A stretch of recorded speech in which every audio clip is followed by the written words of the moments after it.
hello viewers. Welcome once again to another interesting episode of your favorite TV show, The Family Moment. I am your anchor and faculty member, and today we're going to be looking at a very interesting topic. Remember, on The Family Moment, we emphasize that families are meant to be together. We are meant to grow together, so the society will be a better place for all of us. So we are going to be doing justice to a very interesting topic: sibling rivalry and the evil it bets. We have in the studio seasoned guests that will be taking us on a very exciting, educative and insightful journey on this very topic. But that will be right after this break. Don't go away, we'll join you shortly.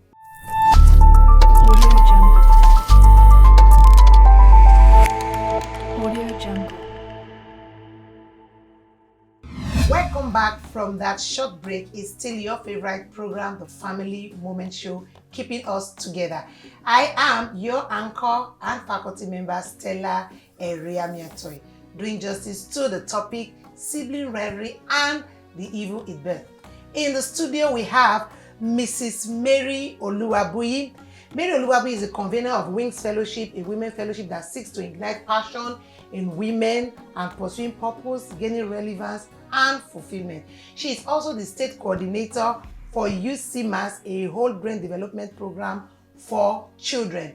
Apart from that, Mrs. Mary is a volunteer with Operation Chaste Outreach, a godly campaign against premarital sex and guiding against abuse, sexual abuse to children, teens, and young adults.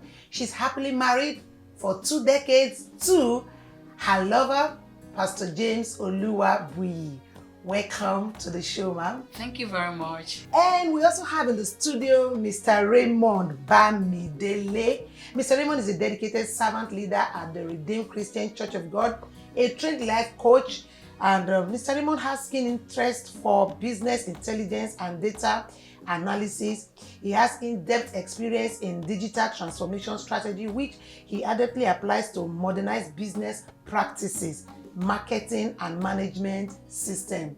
His insights into the intersection of technology and daily life, which are relevant, in fact, has made him a voice to be reckoned with when it comes to parenting and the content of our ever-evolving digital landscape. Mr. Raymond is also a happily married man and has a lot of testimony to that. Mr. Raymond, you're welcome. Thank you for having me. Yeah, good to have you on the show. Today we'll be looking at a very important but worrisome topic: sibling rivalry and the evil it births. At the Family Moment, we emphasize that the family units are supposed to be bound in love. When we talk about family, we are talking about the closest persons that should exist. It's a bond that is by blood, and they should be close. They are supposed to grow in love. So why would there be rivalry? Why would there be sibling rivalry? Ma'am, I want to ask, why is it that siblings don't grow up to love themselves the way they ought to be, or the way it is designed to be by the creator of the family? So what will cause rivalry among siblings? And remember, when we talk about rivalry, we are talking about the resentment, we're talking about the pressure that comes with siblings not seeing themselves as one. It could grow so much and it develops into bitterness. Why? What would have led to that, ma'am? Thank you very much. First and foremost, when we're talking about sibling rivalry, we're talking about competition between siblings. Children brought up in the same family. By the same parent that by the same parents. Themselves. Okay. And now we're talking about rivalry. The word rivalry itself is a negative word as it goes. Yeah. Because it connotes competition probably in an unhealthy manner. Unhealthy competition. Because when we're talking about rivalry, sibling rivalry, we're talking about opponents competing. Siblings seeing themselves as opponents. Opponents. And that negates what the family stands for. The family is supposed to be pursuing the same goal, the same objective, upholding the same value. Other. And rivalry negates that completely. Yeah, so what could lead to that? A lot of factors could lead to that. Now, first and foremost, let's look at individual differences. Every parent must realize the fact that when you're dealing with 2 or more children, you are dealing with two different personalities, with 2 different temperaments, and they are not meant to be compared. They are not meant to be compared. Oh yes, individual differences in terms of age difference. What else? Probably age gap too, birth order. You know, when you have a girl, an older sibling, a girl, yeah, you have the younger one, first and you have the boy following. There will be rivalry from time to time because if not checked, the girl might try to suppress the boy who will from time to time be exhibiting that male ego. The older sibling, in some cases, could feel frustrated or irritated by the younger sibling's immaturity. And you know, that gives birth to unaligned interests. Among the siblings. Among the siblings. So that could cause some clashes from time to time. The rivalry is a continuous thing. When we talk about clashes, it's expected once in a while that they disagree. But should that degenerate into bitterness, resentment, unresolved differences? You know, what I'm saying is, I know of a family where the immediate younger brother swore that his immediate elder brother will amount to nothing in life. And he saw to it until the death of his brother. And he didn't even attend the funeral. So, sir, should those little disagreements generate to that height? I don't Well, I agree they will exist for so many reasons. Even the dynamics in the family can lead to that. But should it generate to that extent? I don't think they should. But wherever you see such, you could point to 2 factors. Number 1, failure in parenting, and especially parenting leadership. So when there is failure in parenting leadership, you would not be able to understand how to manage 2 individuals. Children. Because like she said, you have to come to a place where you understand that siblings are meant to complement one another. They are not in competition. So they are complementary. And it will not be ideal if everyone will sleep and face the same direction.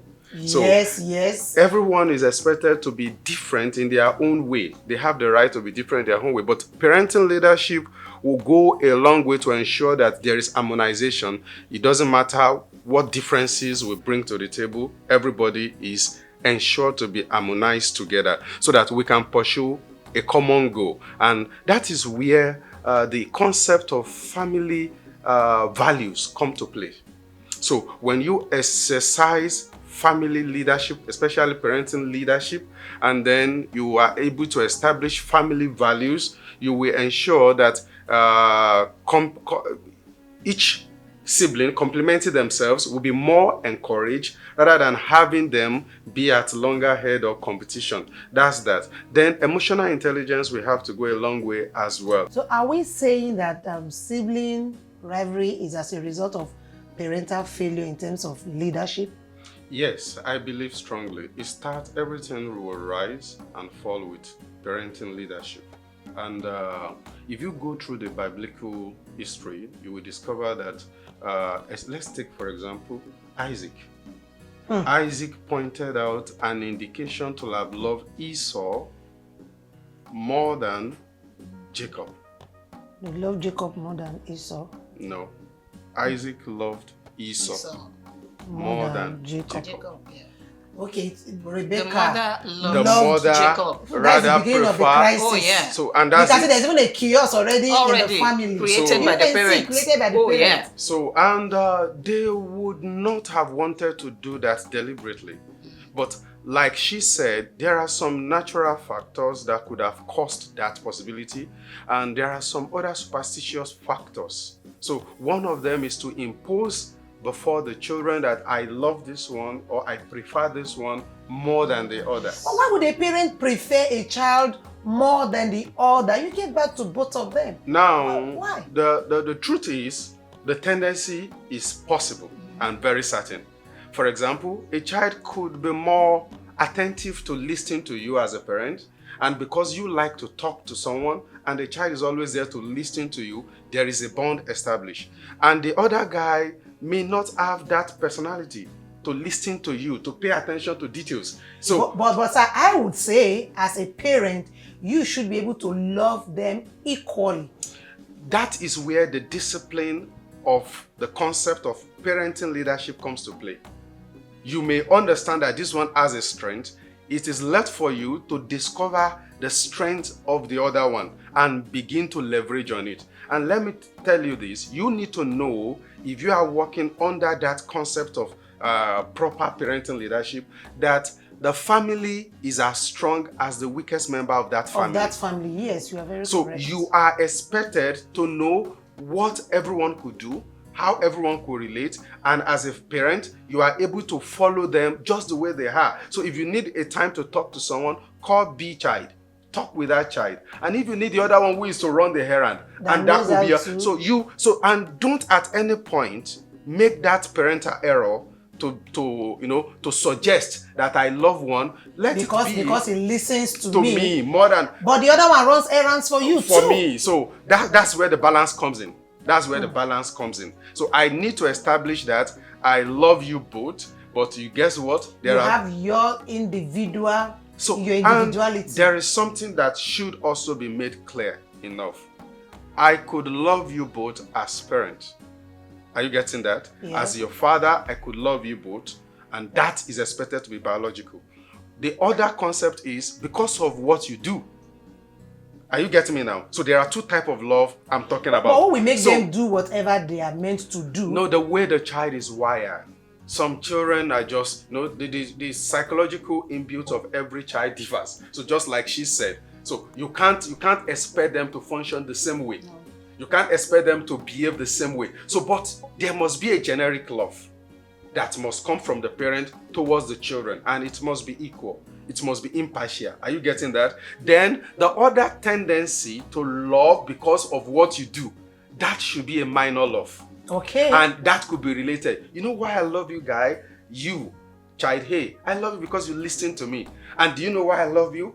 I love you because you run errands for me. But that doesn't mean that I love one more than the other. I'm just finding a way to praise their strength. Are you getting me? And I'm finding a way to ensure that they understand that the strengths are to complement. Because when I need someone to talk to, I talk to you. When I need someone to send on errand, I talk to you. Because I know you will be there for me. So that's what I think it should be. So balance, parenting balance, is something that you really need to work on as a parent. And there's this saying that you can't love all your children equally. Is that true, ma'am? Wow. It is true, but it can be managed. It is true, but it can be managed. It can be managed. You don't have to let them know. Now, so you don't have to let them. That means you can't love all of them equally. Oh, you should. But it shouldn't be made known to them. That is it. You should, as a parent, you should engage wisdom in doing that. Just like in the case of Jacob and Esau.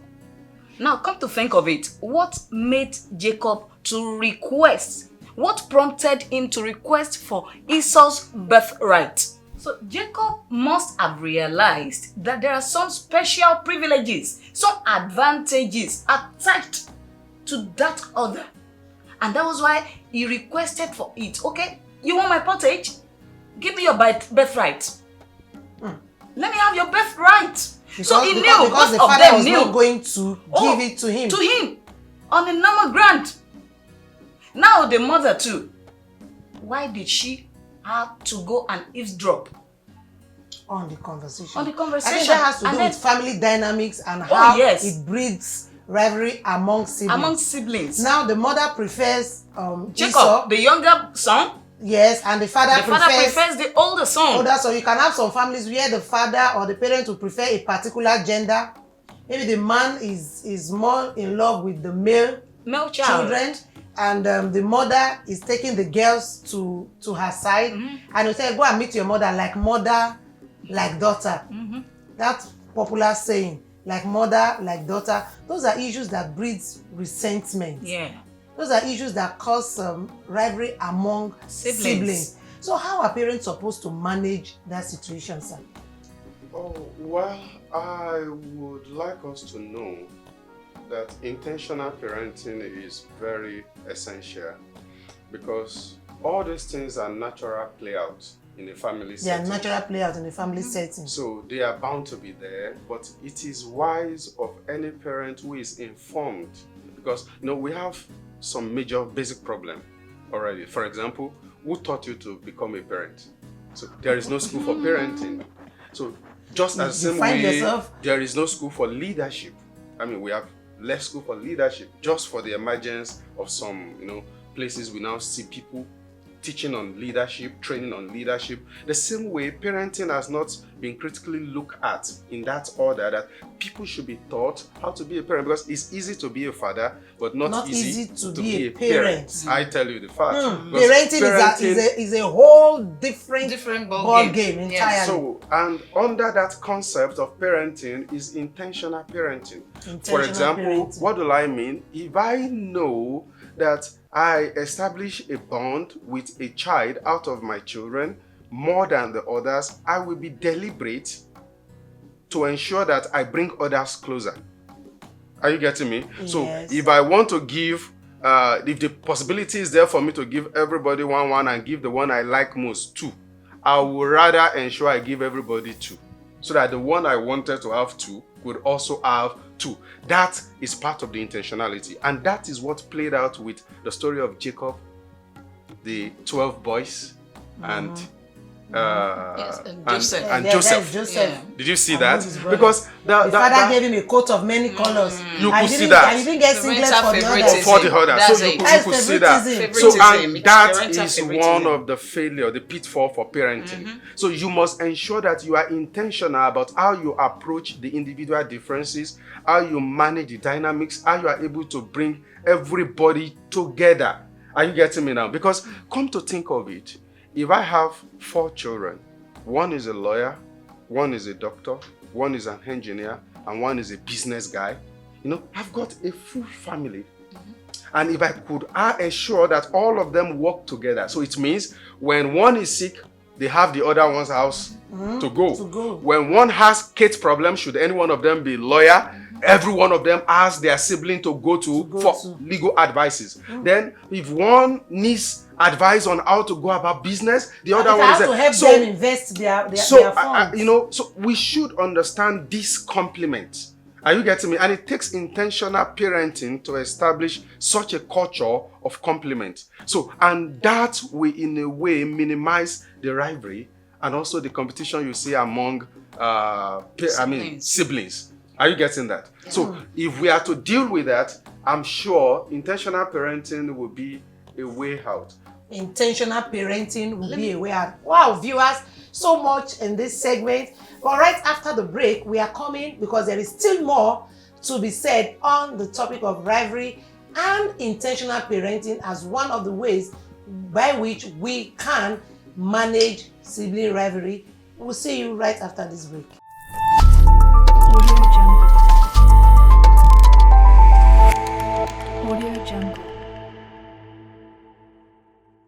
Welcome back from that short break. Is still your favorite family moment show.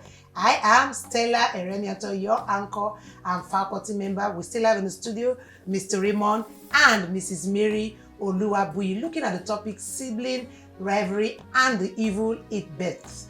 Now we all agree that conflict is part of our everyday life. Oh yeah. We all must not sleep facing the same direction. Most times we have to agree to disagree, especially among siblings, even among workers everywhere. Most times we disagree. It's part of our everyday life. But from what we are looking at, how can parents manage conflict resolution among siblings? What are the strategies that parents can adopt to ensure that conflicts are resolved in the best way that will generate into a more serious rivalry among siblings? Yeah, thank you very much. First and foremost, parents must learn not to take sides when these conflicts ensue between children. As much as possible, when you're trying to resolve conflicts, you make sure you apportion blame to each of the parties involved. That way, no one feels marginalized, maltreated, or disadvantaged. That's very, very important. That's a very, very vital tool in conflict management among children. Then one other thing is, we must set limits and boundaries. Limits and boundaries. Yes. The parents should set limits and boundaries for these children.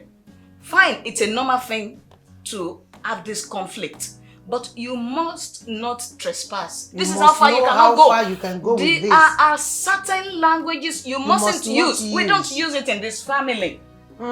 If we must stay together, it's yes. a no-no. You don't fight like enemies. That's what I tell my children. I said, no, you don't fight like enemies. No matter what happens, it's normal for you to fight, but don't fight like enemies. You don't fight like enemies. So how are they expected to fight like friends, sir? Oh, well, it is good that the parents ensure that those children understand that conflict or dispute is one of the things about life. And beyond the family, they are still going to go outside and be exposed to other people. And obviously, you will have one or two issues with everybody. You can't always have it right with people.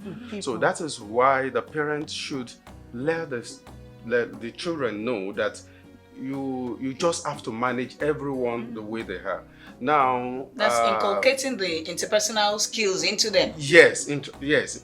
So that is a must to ensure. So, and you can be sure that when you are able to create family values, are you getting me? Family values, family values, family values. Yes. So when you're able to create family values, that boundary will be, included. And then when you are creating your family values, ensure it's an inclusive one, whereby everyone suggests what should be the value that this family upholds. And they must have an understanding of obviously, what the family value is and how and why. Should be.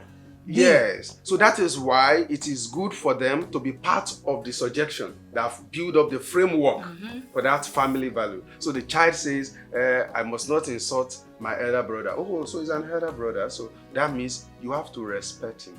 Because in this family, in this culture, we respect one another. So respect begat respect. So we must give it in order to earn it. So then, don't take side like she said. So we are not going to take side. We are going to look at what is gone wrong, and everybody will have the opportunity to present their case. And we must also make them own up. Yes, they must be able to own up. The environment because that will kill that resentment in them. Yes, they should be able to apologize, own up when you are wrong. Obviously, so that's why you must create such environment that will allow everyone to know that I'm wrong. I shouldn't have done that. Oh, I'm sorry about that. I'm sorry. The physical abuse is one thing that must no. Yes. And there must be punishments. Penalties must apply. So anyone that goes beyond that boundary knows that. There are consequences for you breaking the family values. Because those are the things that could actually build up resentments and grudges that lasts over time. And which they carry into adulthood. That is a worry. It is carried from childhood into adulthood. If a sibling inflicts a wound on another sibling, and it goes to that sibling, it's always a reminder into adulthood. Wow, that is a very serious one. There's little conflicts not well resolved or not well managed, growing into lifelong resentment. Yes. And we have siblings fighting each other. Wow. And the earlier the better, please. You nip it in the bud. When it's still in the bud, there's this Yoruba adage that says, you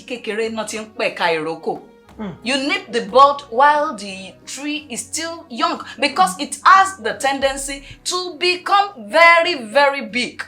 Very, very so big. You nip it while it is still in the bud.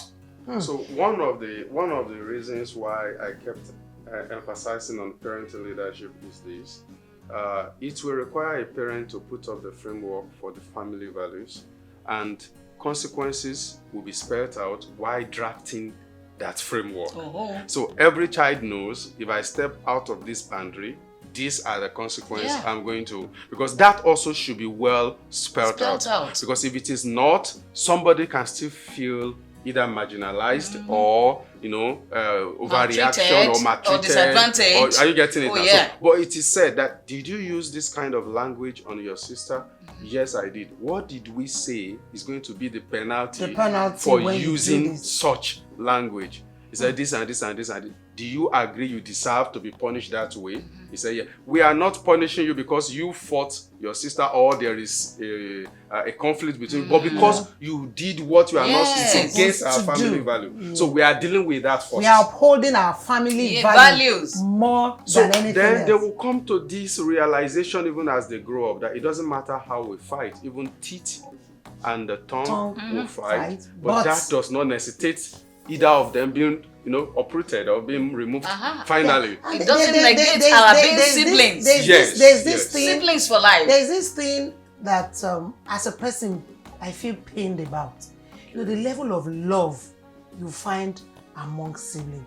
There are families that have this bond, this love among siblings. You just can't come in between them. Yeah, I've grown to see that in some families. At the same time, have seen the opposite in some, where things are happening and at the time you look at, are they siblings? Are they truly siblings? You can't even pin anything that shows they have any bond. Yeah, there are some factors that place major So roles in ensuring that. How can we build that bond, that love among siblings?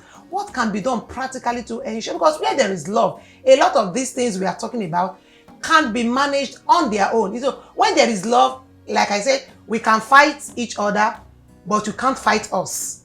Number one, the parent must be the promoter of love, by ensuring you don't take side.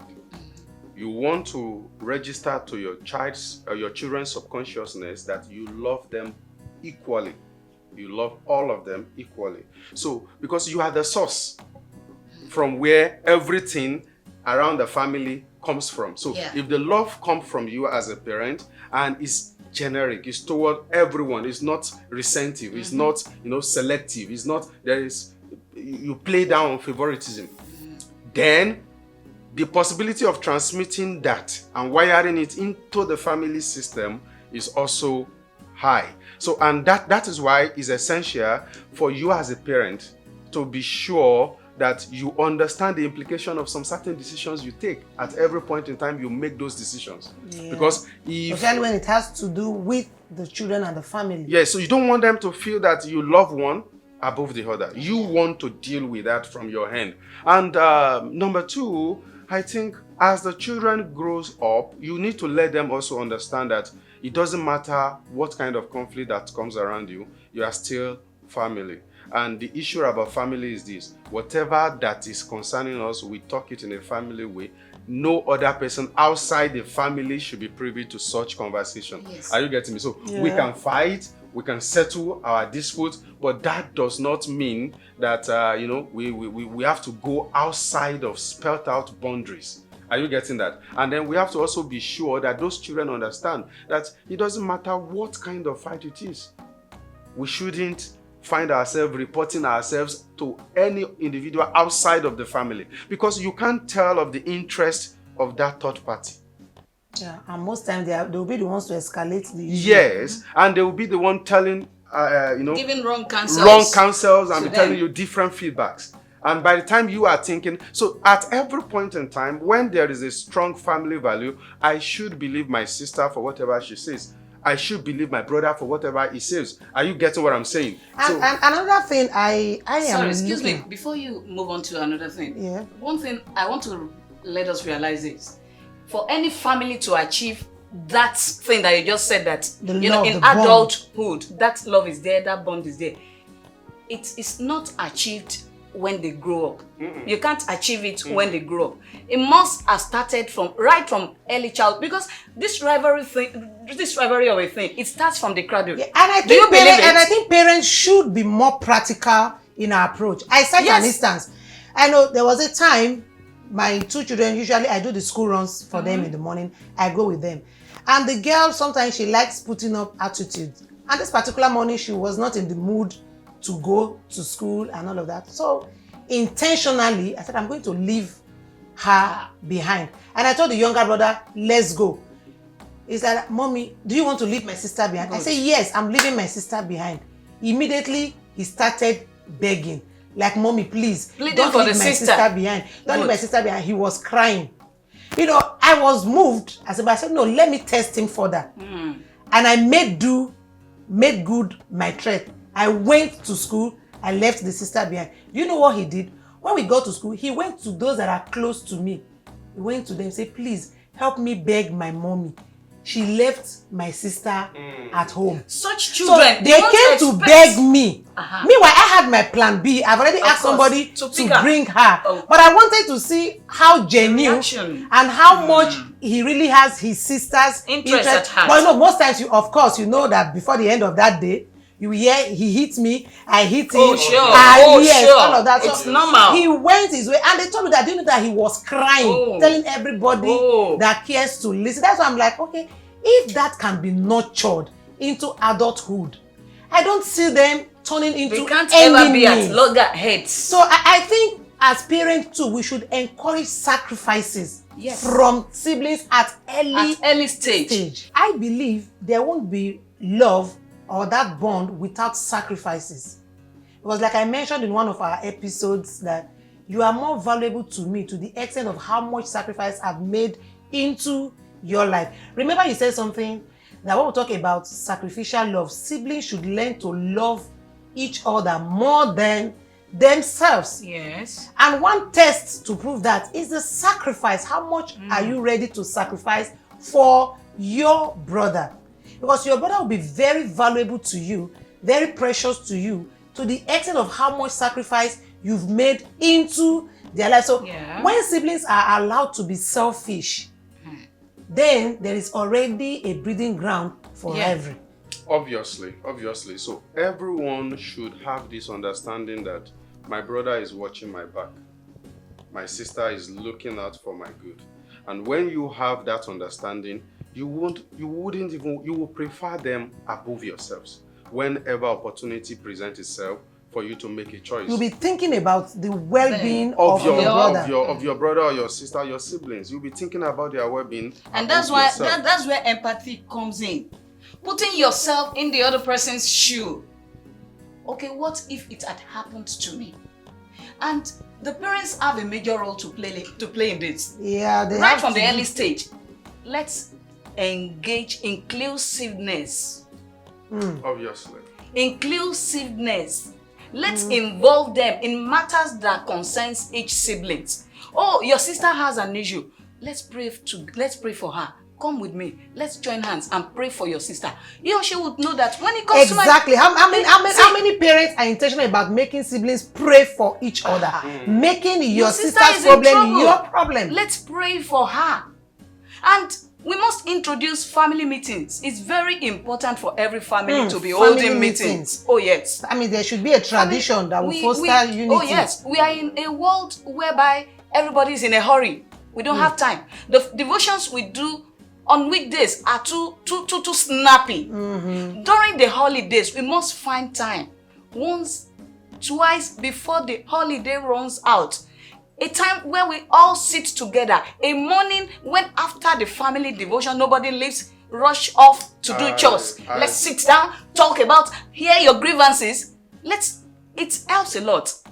It has happened in my family and it has really helped a lot to heal wounds and to take care of grievances that would have developed into adulthood with them as degenerated. We can be so practical to the extent of asking, what is it about your brother that you don't really like? Obviously, yes. we should. We can do that. And you can be sure that during such family meetings, everybody is, off.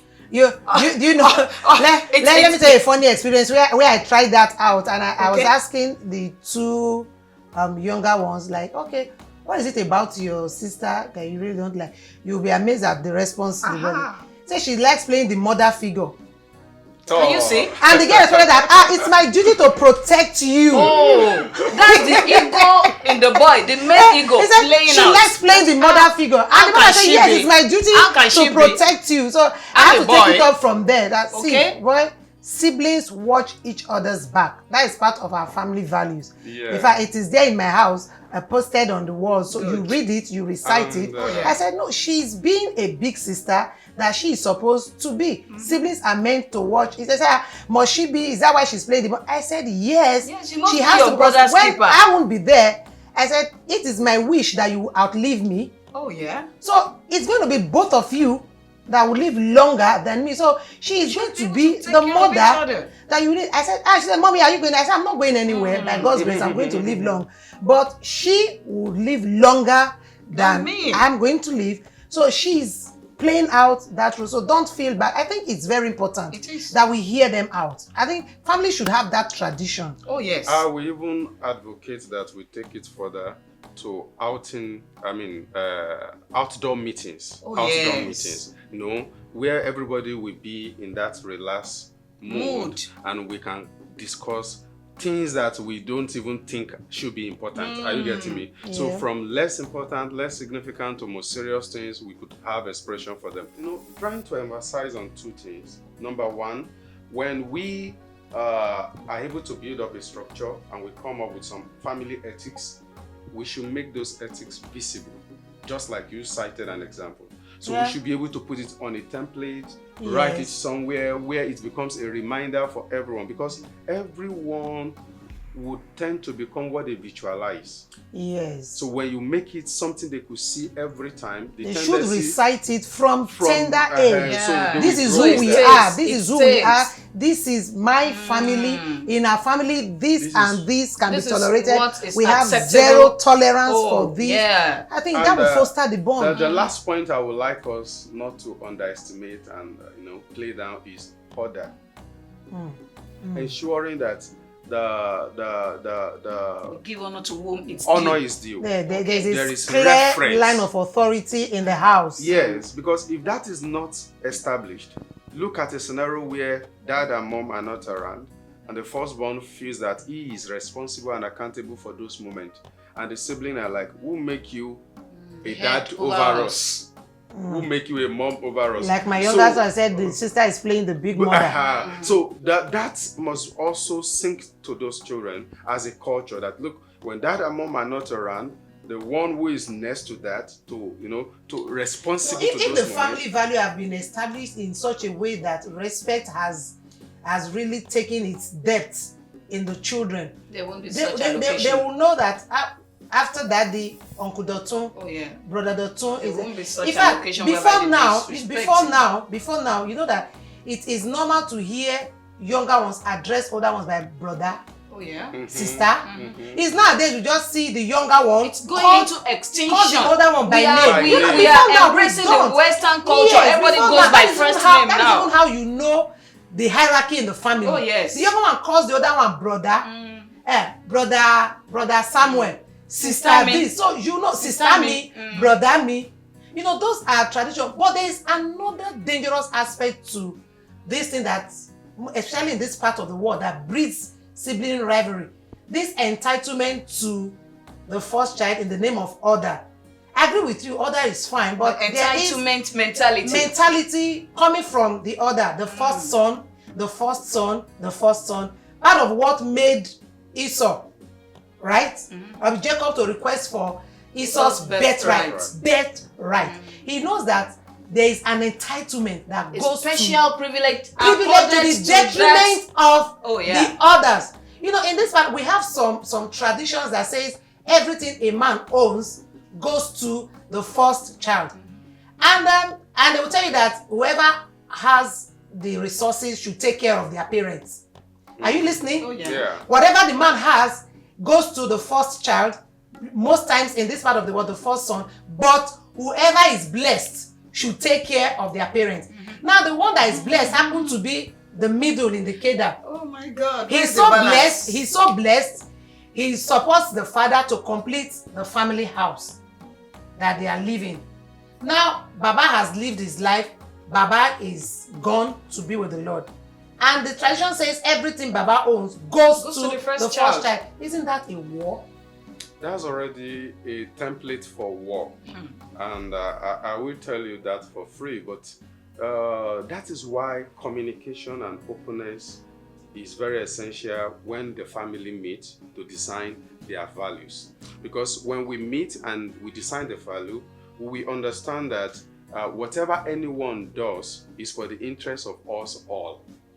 I hope you get And so why should the bulk of the privilege go to a party? I think parents now should rewrite that narrative. Yeah, it's very essential. That is where I'm going. That if one is able to build the house for all of us to stay, then the house belongs to all of us. Yes. So you shouldn't tie that entitlement over by to a particular child in the family. That is a breeding ground for rivalry. That's exactly what I'm trying to drive home to, so that everybody knows that this is a family house. We all have our rooms in it. And when there is need for family functions, family occasions, and things that we need to come to, time we need to do a kind of family get together, we all converge here. Yeah. It belongs to us. All of us. And we must keep hammering this into our children right from early childhood that look, together we stand, divided we fall. Yes, obviously. Wow. It's been an explosive session on today's episode of the Family Moment Show. And it's been Mr. Raymond and Mrs. Mary in the studio. We've dealt with sibling rivalry and the evil it birth. And I believe someone out there has gotten a word that will build their family. Remember, family moments keeping us together. We are meant to grow together. We are meant to watch each other's back. Siblings shouldn't be competitors. Siblings are meant to bond. Siblings are meant to love and grow together, thereby having a better society that we also desire to see. And remember, if not for anything, your family is your brand. Your family is what you make out of it. You must be deliberate. You must be intentional about what brand you are making out of your family. Don't forget to follow us on all our social media handles. Until we meet again on another exciting episode, I remain Stella Eremiator, your anchor and faculty member on the Family Moment Show. Thank you very much, Mrs. Mary and Mr. Raymond, for coming on the show. And thank you, our viewers, for staying with us. See you again next time. Bye.